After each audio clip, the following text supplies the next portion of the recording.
Shalom Bapak Ibu Saudara yang kasih oleh Tuhan. Tahukah Bapak Ibu Saudara, ketika Tuhan Yesus ketemu dengan Yairus, Saudara.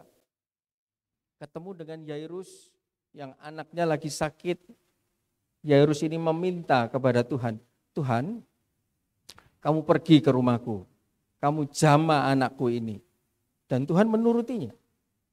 Sama halnya juga, Saudara ya, ketika Tuhan ketemu dengan perwira yang di Kapernaum, Saudara. Ada yang juga sedang sakit, Saudara ya. Tapi beda dengan Yairus, perwira ini cuma ngomong, Tuhan kamu enggak usah susah-susah ke rumahku. Cukup ucapkan sepatah kata saja, maka anaknya juga sembuh. Saudara, di sini kita mau melihat dua hal yang sama, Saudara ya. Tuhan Yesus melakukan dan mau menolong. Itulah Tuhan Yesus kita. Sore hari ini kita mau belajar satu kebenaran firman Tuhan, Saudara ya. Apakah kita tahu siapa Yesus kita? Apakah kita punya hubungan dekat dengan Yesus kita? Apakah kita betul-betul kenal dekat dengan Tuhan Yesus kita? Dan ketika ditanya oleh masalah, ketika ditanya oleh problema kehidupan, kita bisa menjawab, aku punya Tuhan yang besar. Aku punya Tuhan yang sanggup melakukan mukjizat. Sore hari ini kita mau belajar satu kebenaran firman Tuhan. Kita buka di dalam Matius 14. Ayatnya yang ke-35 sampai dengan yang ke-36. Matius 14 ayat yang ke-35 sampai yang ke-36. Saya tunggu sampai semua membuka. Dan nanti saya akan bacakan buat saudara. Matius 14 ayatnya yang ke-35 sampai dengan yang ke-36. Demikian firman Tuhan. Ketika Yesus dikenal oleh orang-orang di tempat itu, mereka memberitahukannya ke seluruh daerah itu. Maka semua orang yang sakit dibawa kepadanya. Mereka memohon supaya diperkenankan menjamah jubahnya, dan semua orang yang menjamahnya menjadi sembuh. Saudara lihat ayat yang ke-35, saudara. Saudara, kisah ini terjadi setelah Yesus itu berjalan di atas air. Dia berjalan di atas air, saudara. Singkat cerita, Petrus waktu itu tanya, Tuhan kalau memang itu engkau, buatlah aku jalan juga. Singkat cerita, Petrus juga bisa berjalan di atas air, berjalan di atas kemustahilan, saudara. Tetapi ketika dia khawatir, dia mulai tenggelam, Tuhan Yesus tolong dia. Dan akhirnya Tuhan Yesus dan beberapa muridnya sampai di Genesaret, saudara. Dan ketika sampai di Genesaret, saudara, orang-orang yang ada di sana dikatakan ayat yang ke-35, ketika Yesus dikenal, perhatikan saudara, ketika Yesus dikenal, ciri-ciri orang yang mengenal Yesus, ciri-ciri orang yang betul-betul mengenal Yesus, tahu akan Yesus, mengenal dekat, lihat saudara dikatakan, ketika Yesus dikenal oleh orang-orang di tempat itu, mereka memberitahukan. Saudara, orang yang kenal Yesus, saudara, ada berita yang keluar dari mulutnya tentang Yesus. Orang yang berbicara, aku kenal Yesus. Ada berita mengenai kuasa Yesus. Ada berita mengenai pertolongan Yesus. Itu ciri orang yang kenal Yesus. Dari mulutnya keluar berita mengenai Yesus. Dari mulutnya keluar kesaksian mengenai Yesus. Saudara, orang yang kenal Yesus tapi dari mulutnya keluarnya bukan mengenai Yesus. Keluarnya bukan mengenai pertolongan, tapi keluarnya keluh kesah, keluarnya ketakutan, keluarnya mungkin perpecahan. Saudara, itu bukan orang yang kenal Yesus. Di sini jelas dikatakan ketika Yesus dikenal oleh orang-orang itu, saudara, orang-orang itu memberitahu, ada berita yang diberitahukan, saudara. Saudara, otomatis beritanya tentang Yesus dong. Tidak mungkin, oh ada Yesus di Genesaret, siapa Yesus? Oh itu teroris nomor 1. Tidak mungkin orang banyak itu mau berkumpul menemui Yesus. Pasti mereka semua akan pada pulang, saudara. Tetapi ketika disampaikan, oh ada Yesus barusan tiba di Danau Genesaret. Kapan hari dia menyembuhkan orang yang tuli? Kapan hari dia menyembuhkan orang yang buta?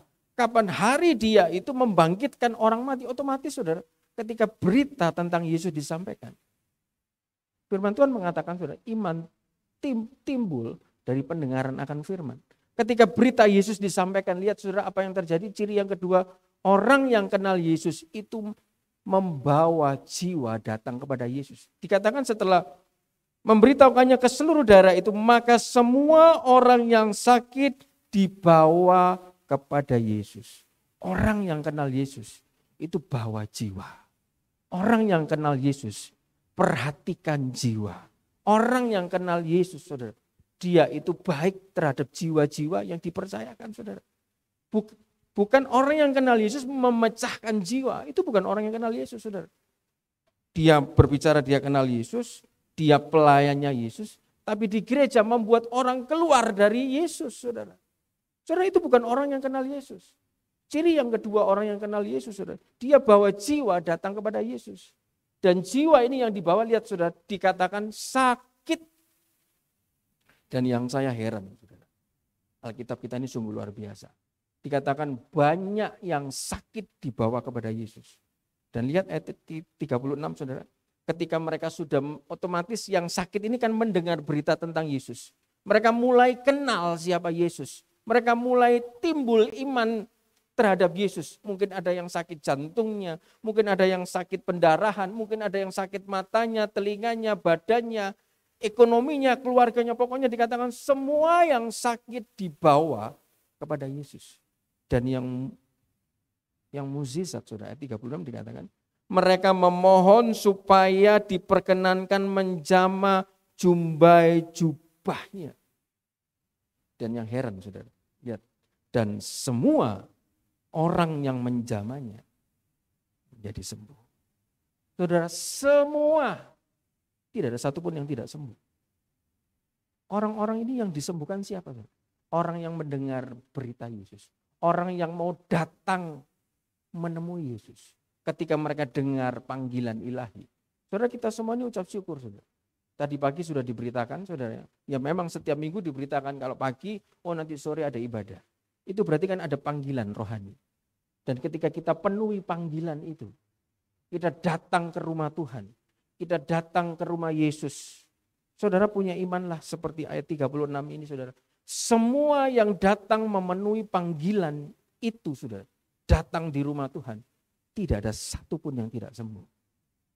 Tapi lihat saudara, sebelum mereka sembuh, mereka memohon untuk menjamah jumbai jubahnya. Saudara, mereka tahu dari mana, kenapa kok harus menjamah jumbai jubahnya. Karena pada waktu itu ada perempuan pendarahan belasan tahun menjamah jumbai jubah Yesus dan dia sembuh. Sore hari ini, saudara, apapun penyakit saudara, entah itu penyakit badan saudara, ekonomi keluarga saudara, saudara percaya dengan iman ini, saudara. Ketika saudara sudah datang memenuhi panggilan ini, saudara mohon, Tuhan, aku jamah jubah-jubahmu. Tidak ada satupun yang tidak sembuh. Dikatakan ayat ini, ketika mereka datang kepada Yesus, yang berawal mereka kenal. Tidak ada penyakit yang bisa bersandar, berada di dalam orang yang hidupnya kenal Yesus. Saudara lihat, begitu luar biasanya ketika kita benar-benar mengenal Yesus. Yairus dan perwira di Kapernaum. Saudara, dua orang ini punya jabatan berbeda. Dua orang ini punya iman berbeda. Yairus kepala rumah ibadat, anaknya sakit hampir mati. Perwira di Kapernaum, hambanya yang hampir sama dengan anaknya juga sakit. Tetapi punya iman yang berbeda, punya jabatan yang berbeda. Mereka semua datang kepada Yesus. Apakah ketika mereka datang kepada Yesus, Tuhan tanya, kamu sudah memberikan perpuluhan? Kamu habis berdosa ini? Saudara, enggak loh saudara. Tuhan sembuhkan semuanya, seolah-olah Tuhan tidak melihat ukuran iman mereka. Yairus imannya, Tuhan kamu harus datang ke rumahku, jamah anakku, baru sembuh. Ukuran iman Yairus kepala rumah ibadat, tapi ukuran perwira ini, Tuhan kamu gak perlu repot-repot datang ke tempatku. Cukup katakan sepatah kata. Dua orang yang berbeda, dua orang yang punya iman yang berbeda, saudara. Tetapi semuanya ditolong oleh Tuhan. Semuanya mengalami kesembuhan. Saya tunjukkan lagi saudara, di dalam Yohanes 9 ada orang buta sejak lahir. Dan juga ada Bartimius pengemis. Satunya buta sejak lahir, tapi bukan pengemis. Satunya pengemis, juga buta namanya Bartimius. Dua-dua ini saudara. Yang tadinya Yairus kurang iman, yang tadinya perwira Kapernaum itu penuh dengan iman, dua-dua ditolong sama Tuhan. Orang buta, yang buta sejak lahir, saudara, dia tidak tahu siapa Yesus. Ketika dia sembuh, dia ditanya sama orang, siapa yang menyembuhkan kamu? Aku tidak tahu. Tetapi pengemis Bartimius, saudara, dia ini tahu siapa Yesus. Semuanya disembuhkan. Saudara, kalau boleh saya tarik satu garis, saudara. Salah satu sifat Yesus, Yesus itu suka 3M. Dia suka menolong, dia suka memulihkan, dan dia suka memberkati.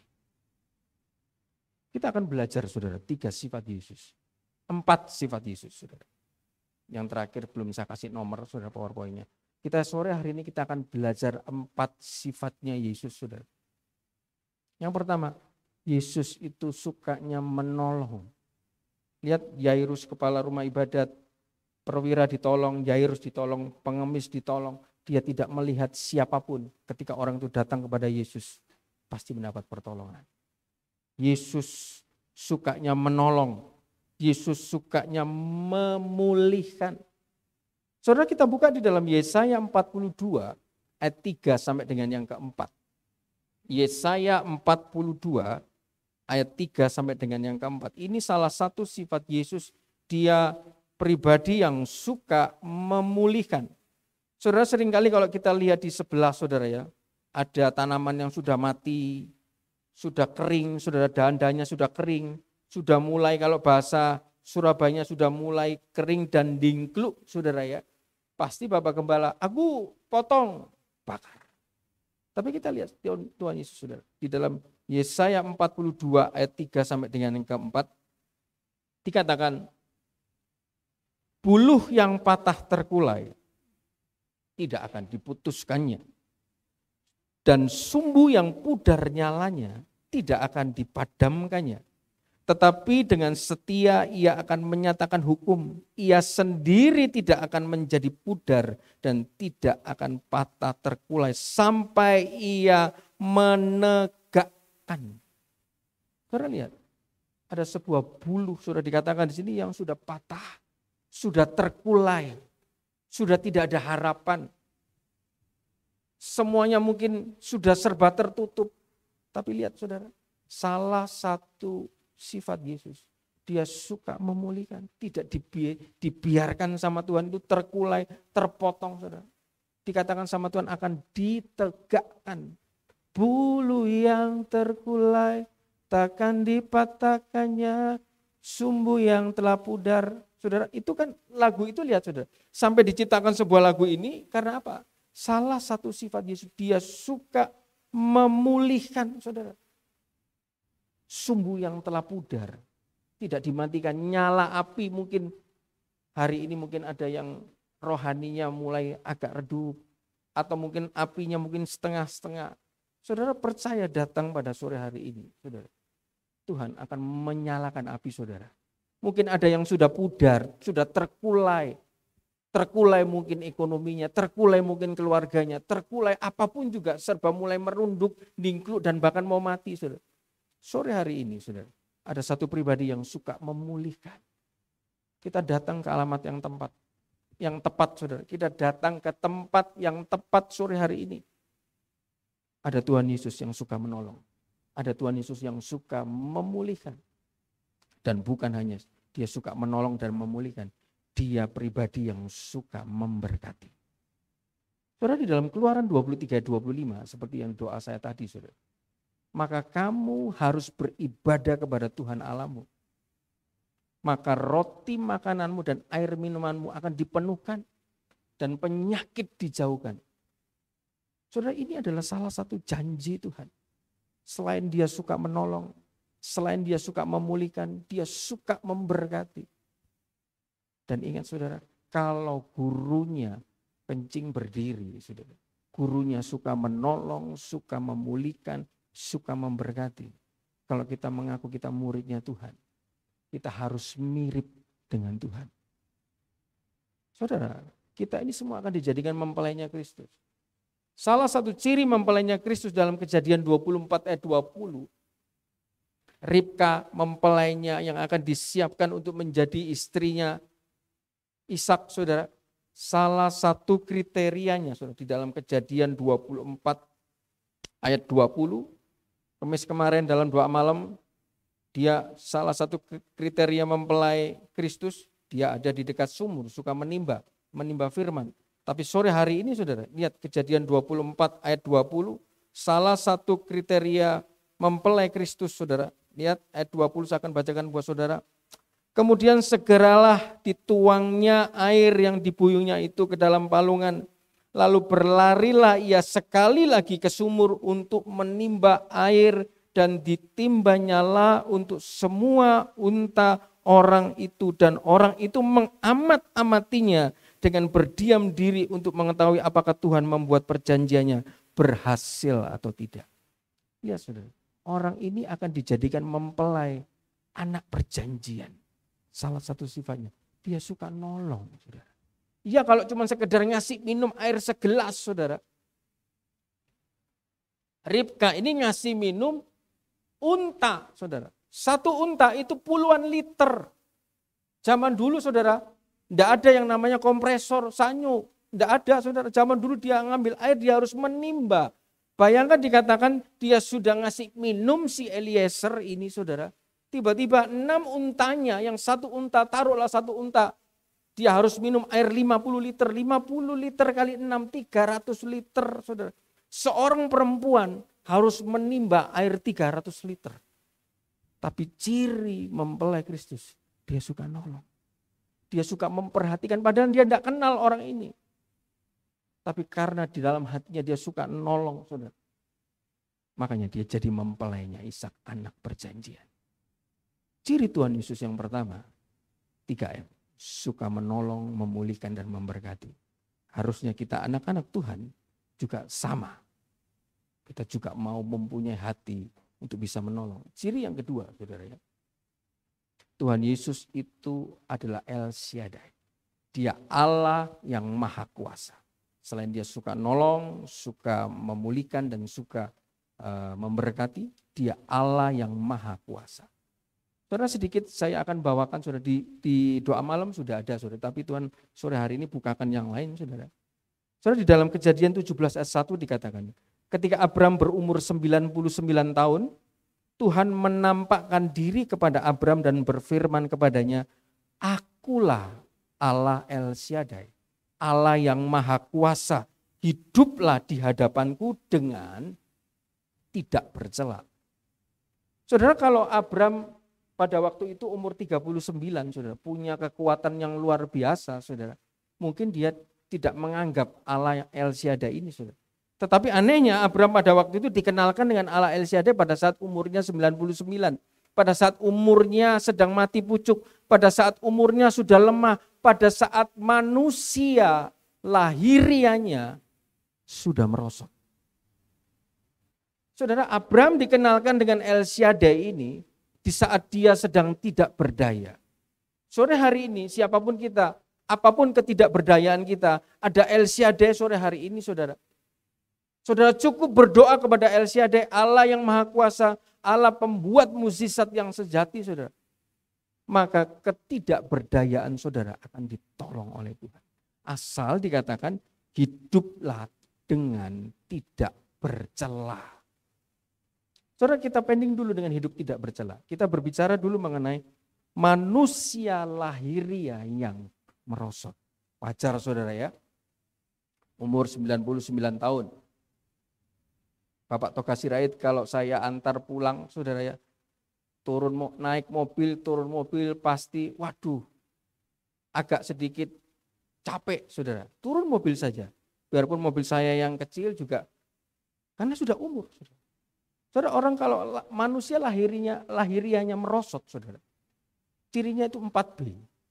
Banyak B-nya. B itu apa, saudara? Saudara, orang kalau sudah umur, saudara, telinganya B. Apa, saudara? Budek, saudara. Saudara, orang kalau sudah umur, B-nya yang satu lagi apa? Rambutnya agak apa, saudara? B. Botak, saudara.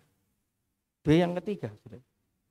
Orang kalau sudah umur, saudara, giginya B apa, saudara? Bogang, saudara. Yang keempat, orang kalau sudah umur, perutnya buncit. Saudara, kadang hari ini, saudara, banyak iklan-iklan, saudara ya. Perempuan-perempuan biarpun umurnya sudah 50, 60, mukanya di facelift, saudara, ditarik kanan, ditarik kiri, alisnya ditarik sana, ditarik sini. Wah, kelihatan kayak Sweet 17. Mungkin muka bisa menipu. Tapi saya kasih tahu, saudara, tangan enggak bisa nipu, saudara. Lihat punggung tangan sini, saudara. Saya pernah lihat orang, wih, orang ini wahyu ya.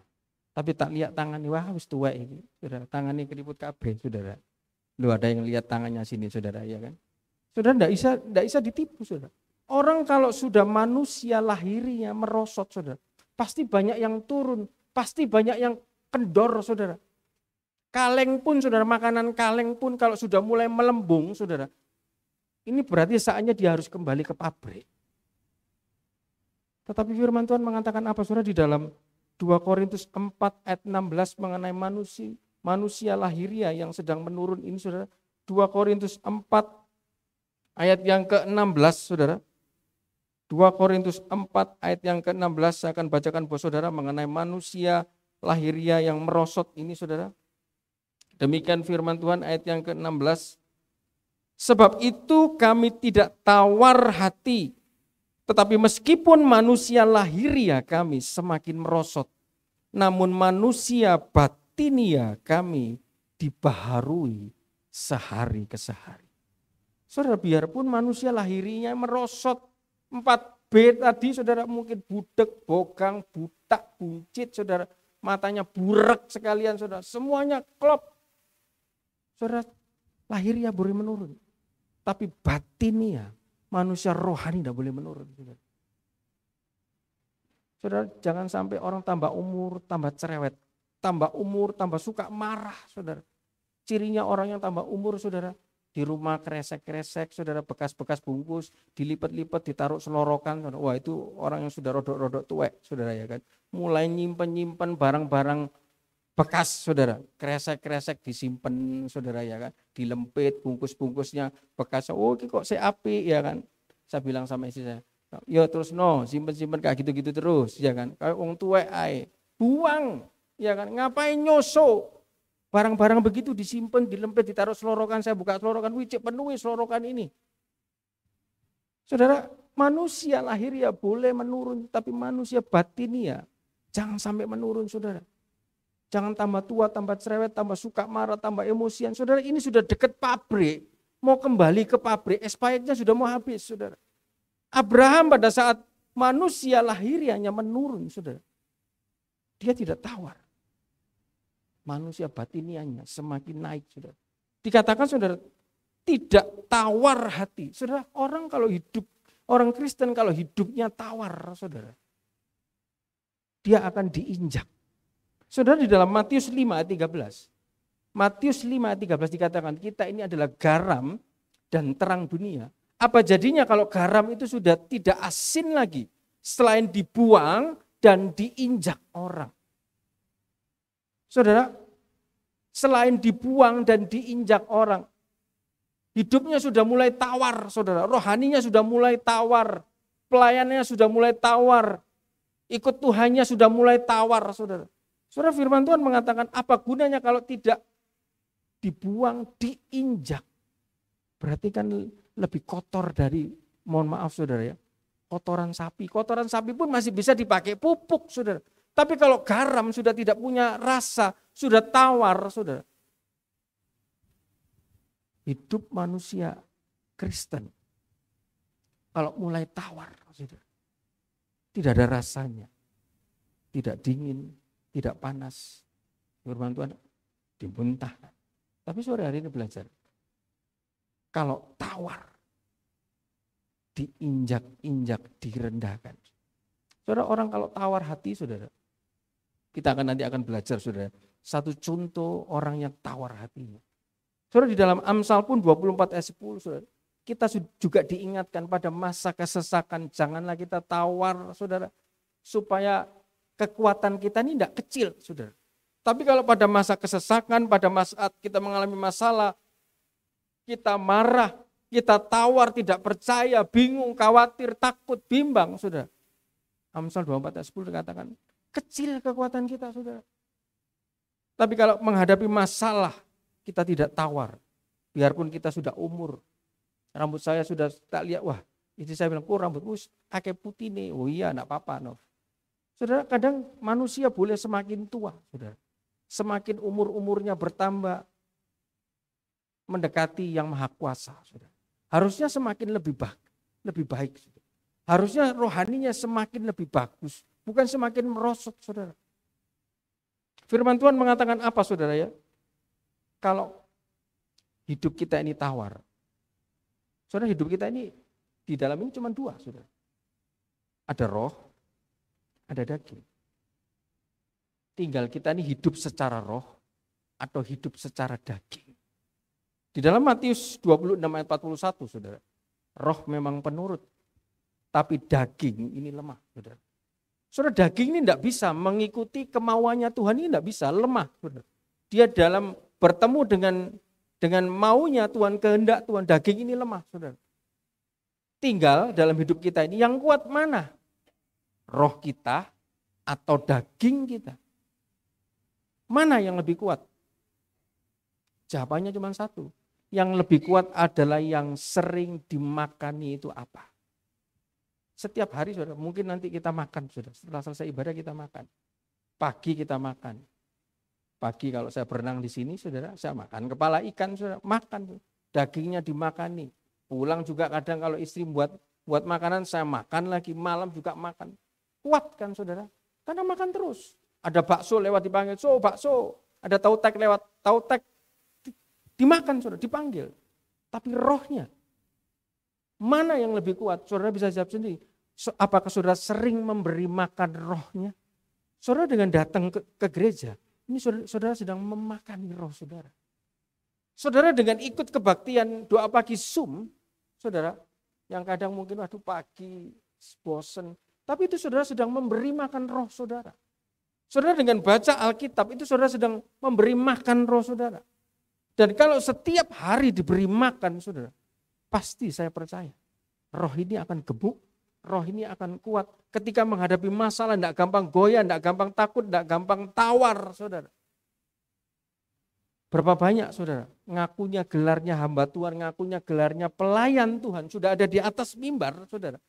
Tapi ketika menghadapi masalah, sumbu pendek, marah, tidak terima, tidak ada penguasaan diri, saudara. Karena rohnya jarang dimakani, saudara. Kita akan lihat, saudara, hidup seseorang yang tawar hati. Bisa slide selanjutnya. Saudara, hidup kita ini tidak boleh tawar hati, saudara. Kenapa, saudara? Ada 3 di sini yang saya tulis, saudara. Karena hidup ini adalah kemurahan Tuhan. 2 Korintus 4 ayat 1, saudara. Oleh karena kemurahan Tuhan, maka aku tidak tawar hati. Saudara, kalau hari ini kita ada, kita masih sehat, kita masih bisa ibadah, kita masih bisa berjalan dengan 2 kaki kita masih bisa bernafas tanpa alat bantuan, saudara. Kita masih bisa makan, bisa siopian, bisa tapian, bisa buang air kecil, buang air besar, tanpa susah, jalan, tidak perlu ada orang yang nuntun. Saudara, itu adalah kemurahan. Harusnya kita tidak boleh tawar hati.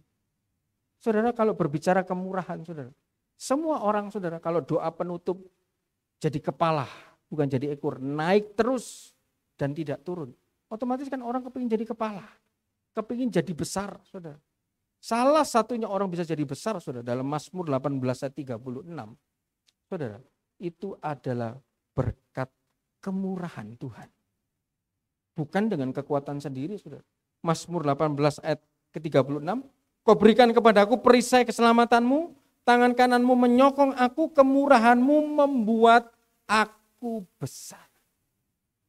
Jadi kalau kita ini diangkat bukan karena pandai kita, pintar kita, pengalaman kita, semuanya itu cuma karena kemurahan Tuhan, saudara. Kita ada hari ini, kita bisa hari ini, kita punya hari ini. Itu semua karena kemurahan Tuhan, saudara. Karena itu hidup kita jangan tawar, saudara. Karena kita ini sudah dapat kemurahan Tuhan. Dan yang kedua, saudara, kenapa kok kita tidak boleh tawar? Karena hidup itu adalah sebuah pelayanan, sebuah tugas. Orang yang tawar hati sama dengan hamba yang punya 1 talenta. Saudara, ada tuan yang ketika itu dia pergi ke luar negeri, saudara ya. Dia kasih orang ada 5 talenta, ada 2 talenta dan ada 1 talenta. Ketika tuan ini balik, saudara, yang 5 talenta, bos, yang 5 sudah aku buat jadi 10. Bagus sekali. Sabaslah engkau hambaku yang setia. Yang 2 juga ngomong, bos, ini yang 2 kamu kasih talenta aku kerjakan jadi 4. Kamu setia perkara yang kecil, aku beri tanggung jawab perkara yang besar. Tapi beda dengan hamba yang 1 talenta. Sudah dikasih 1 talenta sama Tuhan, sama tuannya.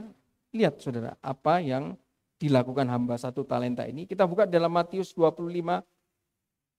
Matius 25 ayat yang ke-24 sampai dengan yang ke-26. Matius 25 ayat 24 sampai dengan yang ke-26. Jangan bacakan bos saudara. Kini datanglah juga hamba yang menerima 1 talenta itu dan berkata, Tuan, aku tahu bahwa Tuhan adalah manusia yang kejam, yang menuai di tempat di mana Tuhan tidak menabur, dan yang memungut dari tempat di mana Tuhan tidak menanam. Saudara lihat, ciri orang yang tawar hati sama seperti hamba 1 talenta. Sudah dikasih 1 talenta, tapi dia tidak tahu terima kasih. Tuannya malah dimaki, kamu kejam. Kamu tidak tahu diri. Ciri orang yang tawar hati, dia tidak bisa berterima kasih. Dia tidak tahu kebaikan orang, saudara. Itu ciri orang yang hatinya sedang tawar, rohnya sedang tawar, saudara. Sama seperti hamba 1 talenta, sudah dikasih 1. Harusnya kan dia terima kasih, saudara. Harusnya kan dia ucap syukur, dia kerjakan yang 1 itu dengan sungguh-sungguh, dengan percaya, dengan iman kepada Tuhan. Bukan dengan bersungut-sungut. Tapi lihat apa jadinya hamba yang 1 talenta ketika Tuhan ini balik, saudara, 24 mengatakan, saudara lihat, Tuhan kamu ini adalah manusia yang kejam. Menuai di tempat Tuhan tidak menabur, memungut di tempat Tuhan tidak menanam. Lihat, ciri orang tawar hati tidak tahu terima kasih. Tidak tahu kebaikan orang. Ini adalah hamba 1 talenta, punya penilaian yang salah tentang Tuhan. Tuhan, aku kok mau kasih begini sih? Kok mau kasih model suami model begini, kok enggak kayak suaminya tetangga sebelah sih Tuhan? Tuhan, kok aku mau kasih istri model seperti ini, kok tidak istri seperti seberang rumah? Tuhan, orang tuaku kok model seperti ini? Enggak tanggung jawab, bisanya ngamuk tok. Enggak kayak orang tuanya temanku itu, semua disiapkan. Saudara, itu hamba 1 talenta. Orang yang enggak pernah ucap syukur, tadi pagi kita belajar mengenai ucap syukur, saudara. Orang yang tidak pernah ucap syukur, tidak pernah berterima kasih, tidak pernah tahu kebaikan orang, itu adalah orang yang sedang tawar hatinya. Dan itu adalah orang yang hamba 1 talenta. Lihat hidupnya dipenuhi dengan apa? Ayat 25. Karena itu aku takut dan pergi menyembunyikan talenta Tuhan di dalam tanah. Terimalah ini kepunyaan Tuhan. Kepunyaan Tuhan. Orang yang sedang tawar hati, orang yang tidak pernah mengucap syukur, orang yang tidak tahu kebaikan orang, saudara, hidupnya dipenuhi dengan ketakutan, dan ketakutan, saudara. Karena hatinya sedang tawar. Karena dia tidak bisa mengucap syukur. Karena dia tidak tahu terima kasih, balas budi, kebaikan orang, kebaikan Tuhan, saudara, kemurahan Tuhan. Hidupnya dipenuhi dengan takut, ya apa ya besok ya, waduh bayar air, bayar listrik, nanti makanku gimana ya, waduh tabunganku mulai menipis, waduh nanti anakku gimana, istriku gimana, pekerjaanku gimana, masa depanku bagaimana. Hidupnya dipenuhi ketakutan, karena tawar, saudara. sedang tawar hatinya. Seperti hamba 1 talenta ini. Dan bukan hanya sekedar dia ini hidupnya dipenuhi dengan ketakutan. Ayat 26, maka jawab tuannya itu, hai kamu hamba yang jahat dan malas. Kalau tidak segera orang yang tawar ini berbalik haluan, dia akan dicap Tuhan, kamu orang jahat. Orang yang tidak pernah berterima kasih, ucap syukur atas kebaikan manusia, atas kebaikan Tuhan. Tuhan bilang, itu orang jahat. Dan dikatakan orang malas. Saudara, kalau orang malas selalu mau berbicara, kamu belajar kepada semut. Dia mengumpulkan makanannya. Saudara, karena itu bagian yang kedua ini kita jangan tawar hati. Kalau kita tawar hati, saudara, kita tidak tahu terima kasih, saudara, kita seperti hamba 1 talenta ini. Dan yang terakhir, saudara, kenapa kok hidup kita ini jangan tawar hati? Karena hidup kita ini dijamin oleh Tuhan, saudara. Ada jaminan, setiap kita ini punya garansi, punya insurance. Saudara, kalau setiap kita pernah punya mobil, saudara, kalau diasuransikan All Rise sama TLO, cara nyetirnya itu pasti beda, saudara. Kalau TLO itu diasuransikan cuma pada waktu mobil ini hilang. Tapi kalau All Rise, saudara, mau mobil ini nabrak, nyenggol, saudara. Kalau saya lihat di jalan mobil baru ugal-ugalan, ini pasti asuransi ini All Rise. Tapi kalau saya lihat mobil baru jalannya kelunuk, sepur kelutuk, saudara, ini pasti nono asuransi ini. Saudara, hidup kita ini dijamin oleh Tuhan. Buktinya kita dijamin oleh Tuhan apa? Saudara, saya tanya sama saudara, mata dengan kacamata mahal mana? Saudara? Mata kita dengan kacamata mahal mana, saudara? Mata dengan kacamata mahal mana? Mata. Tangan dengan jam tangan mahal mana? Mahal tangan. Saudara, kalau mata yang lebih mahal dari kacamata saja, Tuhan kasih. Kalau tangan yang lebih mahal daripada jam tangan saja, Tuhan kasih. Sepatu dengan kaki mahal mana, saudara? Mahal kaki. Kalau yang mahal, Tuhan kasih. Semua dalam hidup kita ini serba mahal. Saudara. Mata, tangan, kaki. Bayangkan saudara punya semua tapi tidak punya mata. Saudara punya semua tapi tidak punya tangan. Saudara punya semua tapi tidak punya kaki. Kadang ada yang mengeluh. Anak mengeluh sama mamanya atau sama papanya, Pak, aku kepingin ganti sepatu baru. Padahal tidak tahu bahwa kakinya ini lebih mahal daripada sepatu. Kadang ada orang yang marah. Aku pengen beli jam tangan. Handphone. Hand itu namanya tangan. Phone itu namanya telepon. Saya sering kali ngomong sama Nov, ini apa namanya? Handphone. Berarti telepon tangan. Berarti kalau ditelepon, harusnya ini melekat di tanganmu. Kalau kokomu suamimu nelpon harus segera mu angkat. Namanya juga handphone. Bukan table phone. Kadang kalau saya telepon saya rodok susah. Karena dia jarang mainan handphone. Oh, kalau gitu namanya diganti ya jangan handphone. Kalau handphone kan telepon tangan. Handphone dengan tangan pasti mahal tangannya. Terlihat kalau mata dengan kacamata mahal mata. Tangan dengan jam tangan mahal tangan. Yang mahal ini sudah dikasih oleh Tuhan. Itu garansi buat kita. Kalau yang mahal saja dikasih. Apalagi hanya untuk pemenuhan kebutuhan hidup kita. Kaki yang mahal Tuhan kasih. Mata yang mahal Tuhan kasih. Tangan yang mahal Tuhan kasih. Apalagi cuma hanya sekedar pekerjaan. Apalagi hanya sekedar makan minum. Apalagi hanya sekedar transportasi. Apalagi hanya sekedar rumah yang mahal saja. Tuhan sudah kasih. Dalam seluruh tubuh kita ini semua itu mahal, saudara. Tidak ada yang tidak mahal. Mata kita, saudara. Saudara, 1 kali cangkok mata itu miliar, saudara. Hari ini, saudara, saya baca berita, kalau orang matanya 1 buta, saudara, tidak perlu pakai ganti mata manusia. Bisa pakai matanya babi. Jadi ada kabar gembira, tidak perlu donor mata. Babi-babi tertentu punya mata itu hampir mirip gennya dengan mata manusia, bisa dicangkokkan di mata manusia. Saudara, kalau mata yang mahal dikasih Tuhan, apalagi saudara, pemenuhan hidup kita. Karena itu saudara, kita tidak perlu tawar hati lagi. Hidup kita ini sudah dijamin oleh Tuhan. Kita belajar yang ketiga, saudara. Apa sifat Tuhan? Tadi yang pertama 3M, suka menolong, memulihkan, memberkati. Yang kedua, saudara, apa tadi? Tuhan kita itu, dia Allah El Shaddai, dia Allah yang maha kuasa. Di saat Abraham tidak mampu, tidak berdaya, dia berharap ketemu dengan Tuhan yang mampu dan berdaya, maka semuanya ditolong. Yang ketiga, saudara, Tuhan itu pribadi yang suka memberi kesempatan.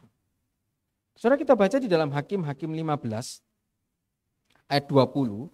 Hakim-Hakim 15 ayat yang ke-20. Di situ saudara bisa melihat bahwa Tuhan itu adalah pribadi yang suka memberi kesempatan.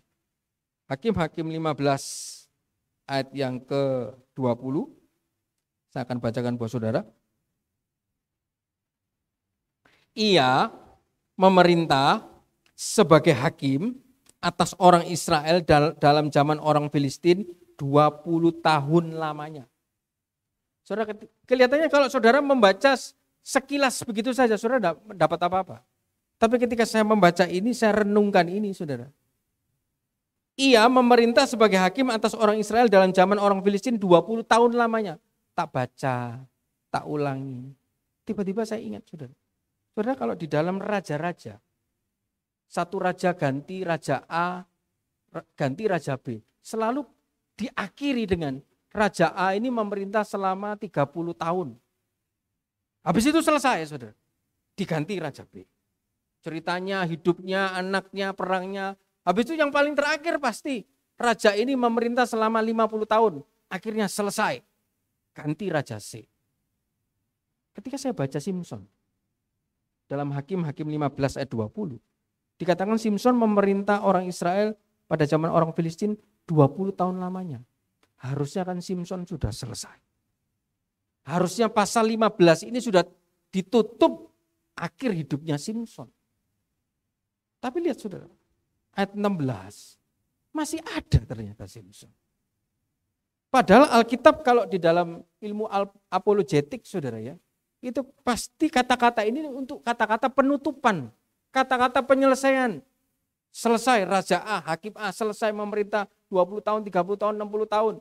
Selesai, habis itu ganti. Tapi Simson aneh, kok enggak? Saudara? Masih diberi kesempatan. Masih diberi kemurahan. Hidup ini adalah kesempatan. Saudara, ada orang yang sudah mendapat kemurahan, kesempatan dari Tuhan.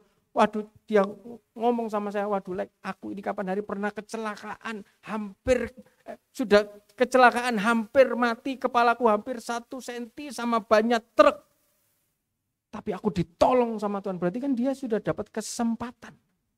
Waduh Lek, kapan hari itu seharusnya aku masuk penjara, utangku begitu banyak, aku tidak bisa bayar Lek. Tapi tiba-tiba ada orang yang mau menolong. Dan akhirnya hutangku lunas. Dan aku tidak jadi masuk penjara. Penagih hutang sudah tidak datang ke rumahku. Berarti kan dia sudah mendapat kesempatan. Ada orang yang saksi, waduh dulu jantungnya sudah pasang ring segala macam sudah. Dan bahkan mau menuju ke ring tinju. Sudah mau hampir mati tetapi ditolong Tuhan. Akhirnya tidak perlu operasi, sembuh. Berarti kan dapat kesempatan. Dulu yang hidupnya mungkin hancur, gak karu-karuan dari keluarga yang kurang. Tiba-tiba sama Tuhan diangkat, punya pekerjaan, punya penghasilan. Dan mulai pelan-pelan diangkat sama Tuhan. Berarti kan hidup orang itu dapat kesempatan. Saudara, Tuhan itu adalah pribadi yang suka memberikan kesempatan, saudara. Semua daripada kita pasti sudah menerima kesempatan daripada Tuhan. Termasuk Simson ini. Tapi kita mau belajar ketika Simson ini mendapat kesempatan yang dari Tuhan. Lihat apa yang dilakukan Simson. Di tengah-tengah Tuhan memberikan kesempatan sama Simson. Pasal 16, bagian pertama. Kesempatan yang dikasihkan Simson sama Tuhan. Digunakan, lihat sama Simson. Hakim-Hakim 16 ayat 1. Pada suatu kali ketika Simson pergi ke Gaza, dilihatnya di sana seorang perempuan sundal. Lalu menghampiri dia. Lihat di tengah-tengah kesempatan, kemurahan yang Tuhan sudah beri, saudara. Tidak digunakan dengan baik. Hidupnya mulai ugal-ugalan. Hidupnya mulai mundur daripada Tuhan. Harusnya kamu ini mati loh, masuk kamu lupa. Harusnya kamu ini bangkrut, tidak punya uang, sekarang masuk penjara karena tidak bisa bayar hutang. Tapi sekarang kamu masih bisa ada. Kok kamu mundur lagi? Saudara lihat, Simson ini dapat kesempatan daripada Tuhan, tetapi kesempatan ini digunakan dengan tidak baik, saudara. Harusnya dia selesai di pasal 15 ayat 20 dan selesai. Hidupnya Simson selesai. Tapi sama Tuhan diberi kesempatan. Hizkia harusnya dia mati. Tapi ketika dia mendapat kesempatan, dia gunakan dengan baik, saudara. Tapi Simson ketika dia mendapat kesempatan bagian pertama saja, saudara,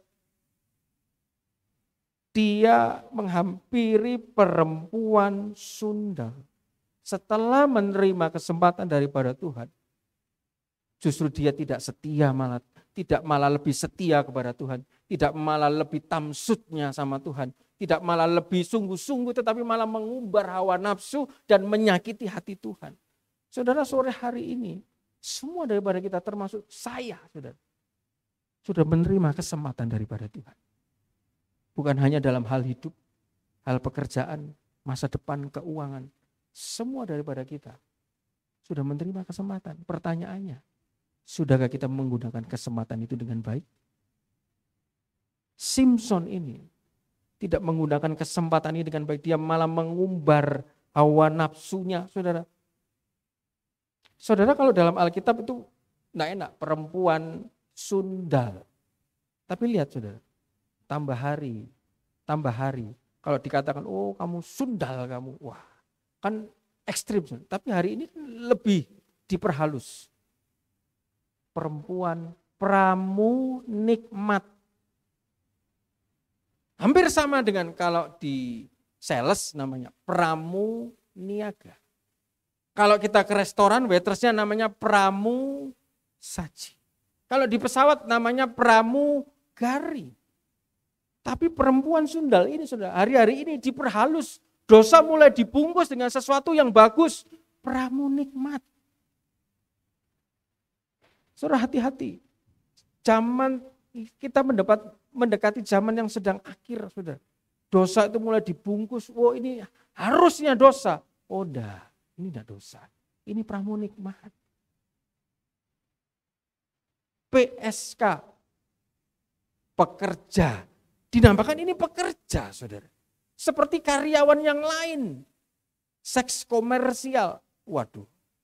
Saudara, lihat, semakin hari dosa ini semakin dikaburkan. Karena itu, saudara, kita dalam menerima menggunakan kesempatan yang Tuhan beri, jangan sampai salah, saudara.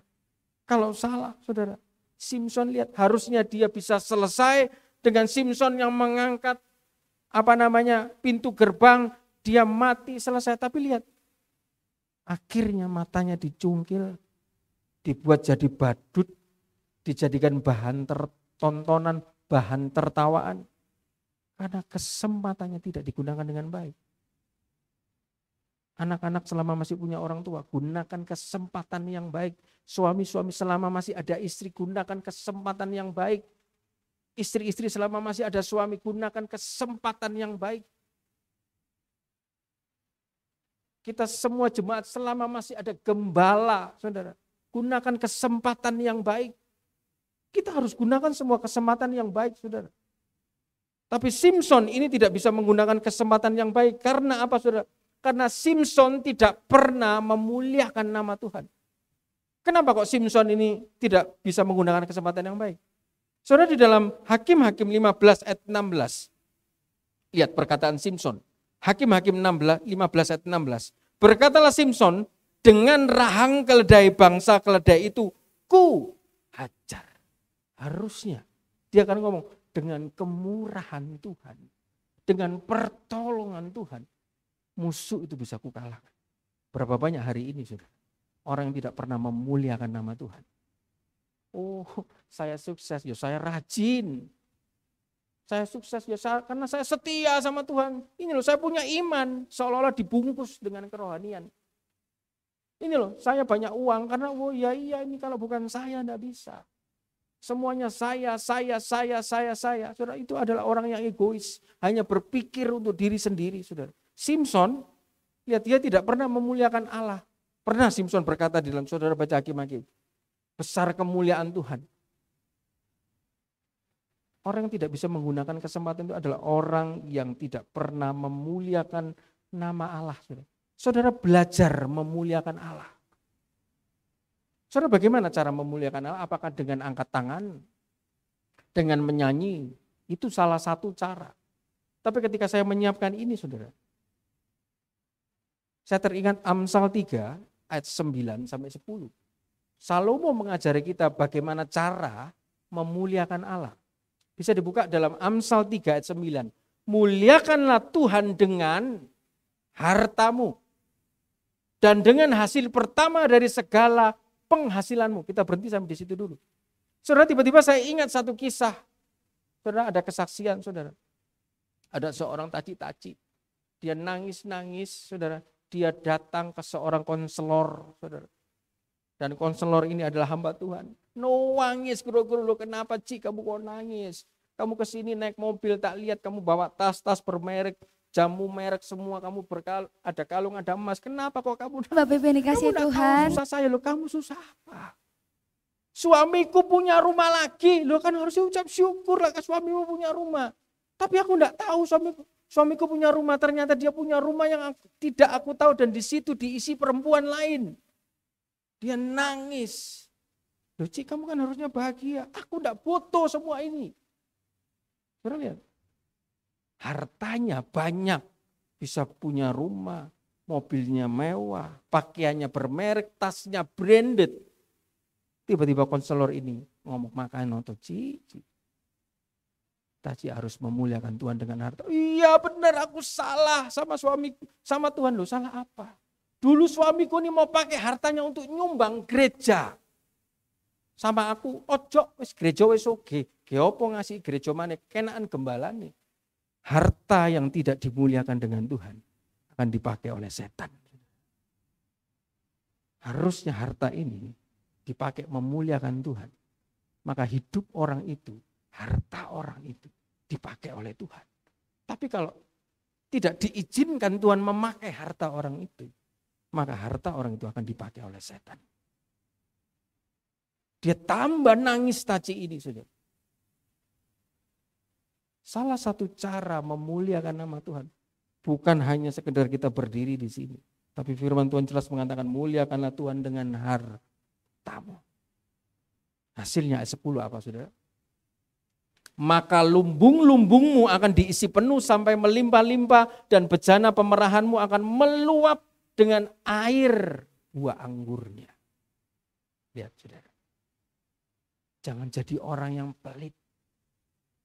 Jangan jadi orang yang medit, saudara. Saudara kalau punya itu semua oleh karena Tuhan. Kalau Tuhan minta, ada pekerjaan Tuhan, saudara.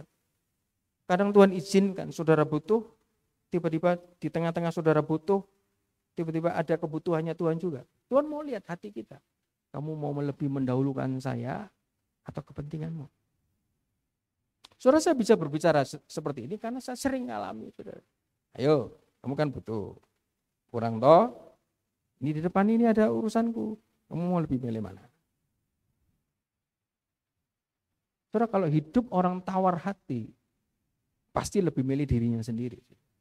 Tapi kalau orang hidupnya tidak tawar, sama seperti Tuhan, suka nolong, suka memperhatikan, saudara pasti dia pilih pekerjaan Tuhan. Dan Tuhan itu Allah yang tidak pernah berhutang.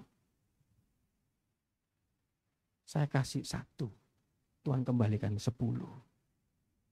Saya kasih 10, Tuhan kembalikan 100. Saudara, itu bukan pancingan. Itu semua harus keluar dari hati. Simpson tidak pernah memuliakan Tuhan. Semuanya hanya fokus dirinya. Dan yang kedua, saudara, Simpson ini tidak mengerti rencananya Allah. Kenapa kok dia tidak bisa menggunakan kesempatan dengan baik? Karena dia tidak mengerti rencananya Allah. Rencananya Tuhan, bangsa Israel ini akan mengalahkan orang Filistin, akan ngusir orang Filistin. Lah kok malah orang Filistin ini dikawin sama Simson? Berarti kan dia ini tidak ngerti rencananya Tuhan. Dia tidak kenal dengan Tuhannya. Saudara, maka itu sore hari ini kita harus kenal, kita mengerti rencana Tuhan. Saudara, padahal Simson sudah dikasih saing loh. Ketika dia mau ke Gaza, mau menghampiri perempuan sundal itu, mau ke Timnah, perempuan Filistin. Lihat, jalannya itu sudah dihalangi sama Tuhan. Ditemukan dengan singa. Harusnya dia itu sadar. Saudara, ini adalah pelajaran kehidupan. Ketika saudara akan melakukan sesuatu, tiba-tiba ada halangan. Saudara berdoa. Halangan ini dari Tuhan, atau halangan ini memang diizinkan Tuhan, atau halangan ini dari setan. Saudara, saya pernah mendengar kesaksian pendeta Rubin Adi Abraham, saudara, dia buka gereja di Jakarta, saudara, cabang, saudara. Waktu itu di sebuah ruko, dia mau perpanjang ruko ini, saudara. Dia mau sewa yang sebelahnya, tapi tetap kecil. Tapi tetangganya ini, saudara, berkoar-koar terus, ngelapor ke Satpol PP, ngelapor ke polisi, supaya gereja ini ditutup segala macam. Lah, pengerjanya di sana ini kan orang-orang yang Jakarta, ya saya tidak menghakimi, saudara. Orang-orang yang tawar hati, sudah pakai kekuatan. Pak, kita lawan saja, hajar saja, Pak. Tapi Rubin ini dalam khotbahnya, saudara, ketika saya di Bandung, saya dengar, saudara. Sebentar, saya tak berdoa dulu. Ketika berdoa, Tuhan tidak jawab apa-apa, saudara. Tapi dibiarkan orang ini terus seperti anjing menggonggong, saudara. Sepertinya, saudara, ruko ini jangan ada gereja di sini. Ya sudah, tidak jadi sewa, dibiarkan saja, sudah tidak tahu. Tinggal sebulan lagi habis, ya tidak tahu rencana Tuhan apa. Sudah. Tuhan tidak kasih omongan apa-apa, tiba-tiba tinggal 1 minggu. Sudah. Di seberang ruko ini ada mall. Dan mall itu, di atasnya itu ada ballroom. Sudah. Lagi disewakan, tapi harganya 10 kali lipat dari sewa ruko ini. Dia ditawarkan, dia ditelepon sama manajernya, waduh Pak, sorry, harganya terlalu tinggi. Loh, mau dibuat apa sih Pak? Mau tak buat gereja. Oh, mau dibuat gereja sih Pak ya? Saya bilangkan sama pemiliknya. Oh, kalau dibuat gereja, dia dikasih penawaran berapa sama ruko di depan? Samakan sama ruko itu. Ternyata hambatan ini sengaja diberikan Tuhan supaya dia tidak sewa ini ruko, supaya tak kasih kamu tempat di atas harga sama, harga lebih murah, dapat tempat yang lebih besar. Saudara, kadang-kadang hambatan itu adalah alatnya Tuhan. Tapi Simson karena dia tidak mengerti rencana Tuhan, hambatan saudara, singa ketika dia datang, dia mau ke Gaza, ada singa. Dia bunuh singa itu. Akhirnya dia bisa terobos masalah itu, kelihatannya dia menang, dia hebat. Tapi akhirnya apa? Dia ke Gaza apa saudara? Dia menikah kan? Sama perempuan itu. Halangan pertama sudah dikasih tahu sama papanya. Jangan kamu ambil perempuan itu Simson. Tapi Simson tidak mau dengar. Dia tetap jalan di tengah jalan ketemu singa. Singanya dibunuh. Sampai di Gaza kelihatannya dia menang, dia hebat. Dia dapat perempuan itu, dia sundal dengan perempuan itu. Tapi hasil ceritanya, dia matanya dicungkil dan mati mengenaskan. Karena dia tidak mengerti rencana Tuhan. Hari ini, sore hari ini kita harus jadi orang-orang yang mengerti rencana Tuhan, saudara. Dan bagian terakhir, kenapa kok Simson ini tidak bisa menggunakan kesempatan yang baik, saudara? Karena Simson tidak pernah mengaku dosa. Saudara pernah lihat di dalam Hakim-Hakim ketika dia bersundal dengan Delila, ketika dia bersundal dengan orang Timnah, ketika dia bersundal dengan orang Gaza. Padahal dia ini nasir Allah, hakim-hakim, imamnya Allah. Harusnya imam kawin dengan perempuan yang masih perawan, saudara. Saya yakin perempuan yang di Gaza ini sudah tidak perawan lagi. Harusnya dia kawin, dia seorang imam tidak boleh melanggar hukum Taurat menikah dengan perempuan sundal. Tapi dia menikah dengan perempuan sundal, dia langgar itu saudara. Dan dia tidak pernah ngaku dosa. Beda dengan Daud saudara. Daud biarpun dia bersalah, mokong mungkin saudara ya. Istrinya orang diambil, dibunuh suaminya. Tapi ketika dia ditegur, dia mengaku dosanya. Dia bereskan kesalahannya. Hari-hari ini orang tidak segera membereskan dosa dan kesalahannya. Hidupnya sama iblis tambah lama tambah ditekan, terpuruk dan terpuruk. Saudara, karena apa? Di dalam Yakobus 5:16. Orang yang mengaku dosa itu bisa sembuh dan doanya bisa sangat berkuasa. Saudara, dikatakan Yakobus 5:16. Bisa dikeluarkan Yakobus 5:16. Karena itu hendaklah kamu saling mengaku dosamu dan saling mendoakan supaya sembuh. Ekonominya sembuh, sakitnya sembuh, stresnya sembuh, stroke-nya sembuh, sumpeknya sembuh. Semuanya sembuh, saudara. Kalau ngaku dosa dikatakan sembuh. Doa orang benar bila dengan yakin didoakan besar kuasanya. Ketika kita mengaku dosa kita, membereskan masalah kita, ada penyelesaian, ada pemberesan, saudara, akan sembuh semuanya. Hidup kita, keluarga kita, pekerjaan kita, masa depan proyek kita di depan sembuh, saudara. Dan doa kita dikatakan besar kuasanya. Simpson tidak pernah mengaku dosanya. Karena itu hasil akhirnya. Matanya dicungkil, buta, jadi tontonan, dipermalukan orang. Diinjak-injak. Ingat saudara, orang yang tawar hati tadi seperti garam yang tidak berasa. Saudara, kalau dekat orang pasti kerasa. Bapak Gembala sering dulu seperti Roy Kiyoshi ya, dibawa-bawa begini, wah orang ini rasanya A. Dia dekat orang satu lagi, orang ini rasanya B. Kalau rasanya tidak berasa asin, jadi terang. Itu berarti hidupnya sedang tawar. Kalau tidak segera berbalik, sudah dikatakan diinjak. Lebih rendah, mohon maaf, dari kotoran. Jadi tontonan seperti Simpson. Kesempatan yang Tuhan kasih harusnya sudah terbaring di rumah sakit. Harusnya mungkin sudah tidak ada. Mungkin tangannya, kakinya semua serba diamputasi. Tapi disembuhkan oleh Tuhan. Tapi masih tetap tidak mau beres-beres dengan Tuhan, saudara. Ini seperti Simpson yang tidak menggunakan kesempatan dengan baik. Sudah diberkati Tuhan pekerjaan, dikasih mobil, dikasih rumah. Segala macam, tapi hidupnya malah saudara. Ini orang seperti Simpson tidak bisa menggunakan kesempatan dengan baik. Sudah dipertemukan dengan orang yang menolong dia, memperhatikan dia. Tetapi ketika orang ini ngomong, tidak mau didengar, tidak tahu terima kasih. Ini orang yang seperti Simpson tidak bisa menggunakan kesempatan dengan baik. Bagian yang terakhir, saudara. Ciri sifat Tuhan Yesus kita. 1 tadi 3M. Menolong, memulihkan, memberkati. 2 El Shaddai. 3 Tuhan kasih beri kesempatan. Yang keempat, Tuhan kepingin anak-anaknya semua masuk dalam surga. Hidupnya sesuai dengan tabernakel. Saudara, di dalam tabernakel yang ada di belakang itu, saudara lihat ada 3 ruangan. Ada halaman, ada ruang suci, ada ruang maha suci. Saudara, tadinya kita semua ini mungkin tidak mengenal Allah. Tadinya kita semua ini mungkin tidak percaya sama Tuhan Yesus. Hidup kita semaunya sendiri. Kalau mau merokok ya sekedar terserah tuh uang-uangku tuh. Kalau mau berjudi ya sudah terserah uang-uangku tuh. Kalau mau nampar istri ya terserah tangan-tanganku kok. Kalau mau selingkuh ya terserah hidup-hidupku kok. Di luar Kristen tidak bisa dipegang oleh Tuhan. Tetapi ketika dia masuk ke pintu gerbang itu, saudara, masuk ke pintu gerbang sini, dia ini percaya kepada Tuhan. Mulailah dia masuk di dalam patrunnya Tuhan. Tapi apakah cukup sampai di situ? Tadinya dia orang suka minum-minuman, mabuk-mabukan, merokok, mungkin selingkuh, bersundal, berzina, cabul, saudara. Mungkin keras, omongannya kasar seperti preman, saudara. Saudara, ketika percaya sama Tuhan, itu semua dibuang, masuk di dalam patrunnya Tuhan.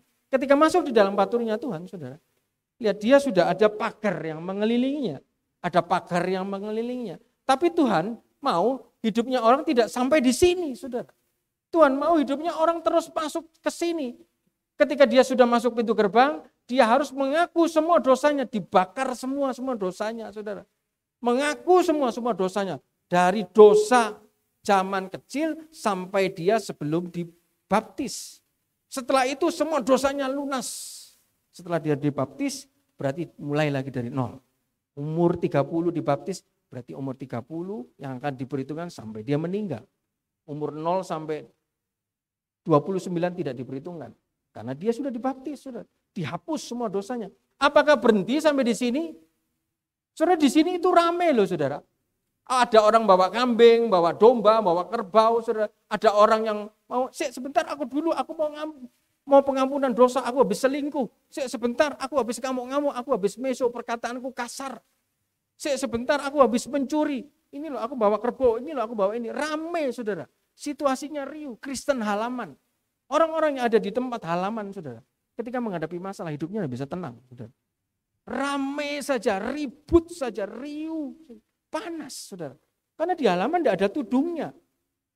Orang-orang yang Kristen halaman ini, saudara, ini adalah orang-orang yang cuma sekedar Kristen, yang cuma sekedar Kristen-Kristenan, Kristen KTP, saudara.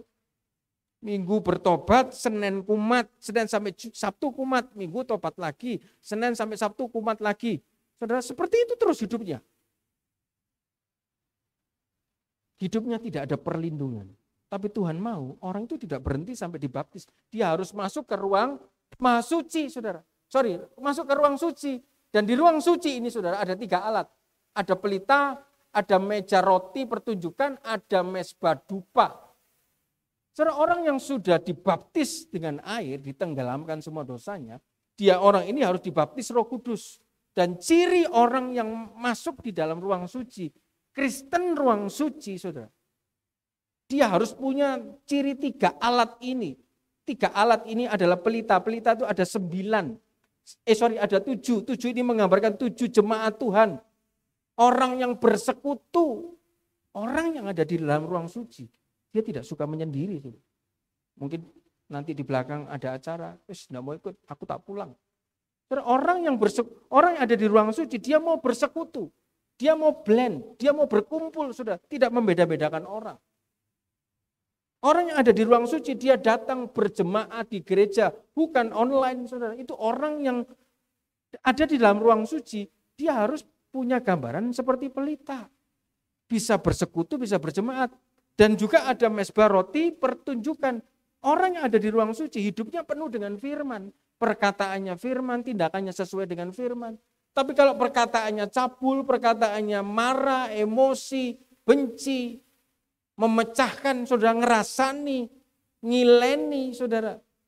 Ini berarti bukan orang di ruang suci, saudara. Orang yang kenal Tuhan tadi pertama lihat, berita yang disampaikan itu pasti tentang Tuhan. Karena dia sering baca firman Tuhan, keluarnya juga tentang Tuhan, saudara. Yang ketiga cirinya orang yang ada di ruang suci, ada mezbah dupa, suka sembahyang, saudara.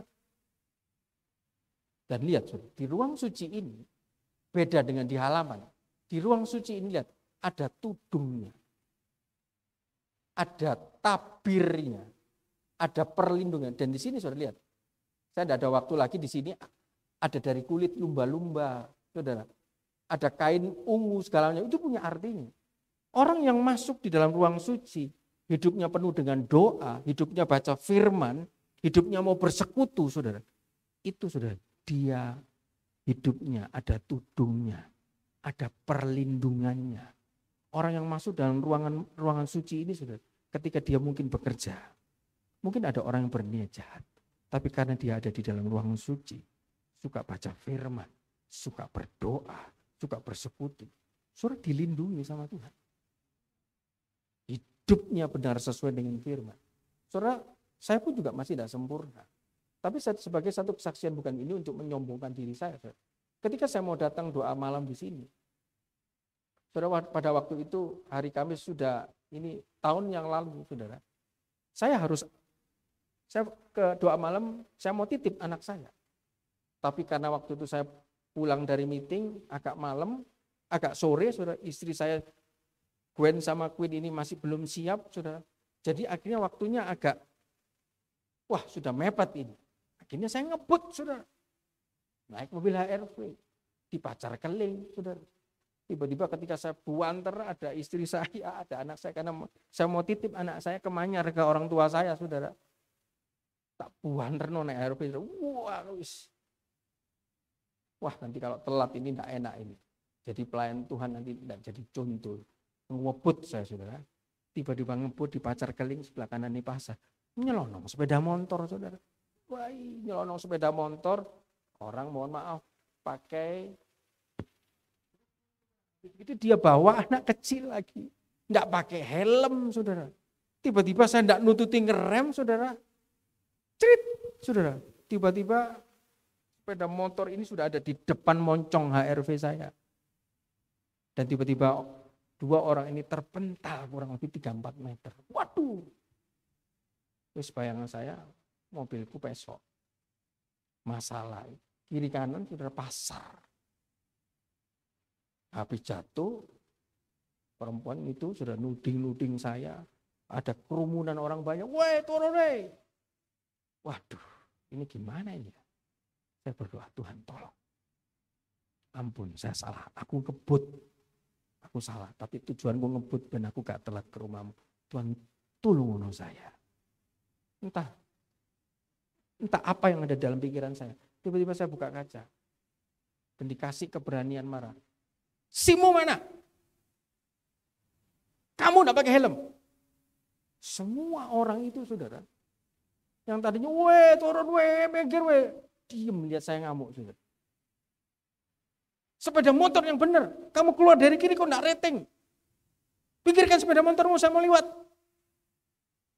Dipinggirkan, saudara, diam melukuk, saudara, seperti tikus kucing kecelup got gitu, saudara.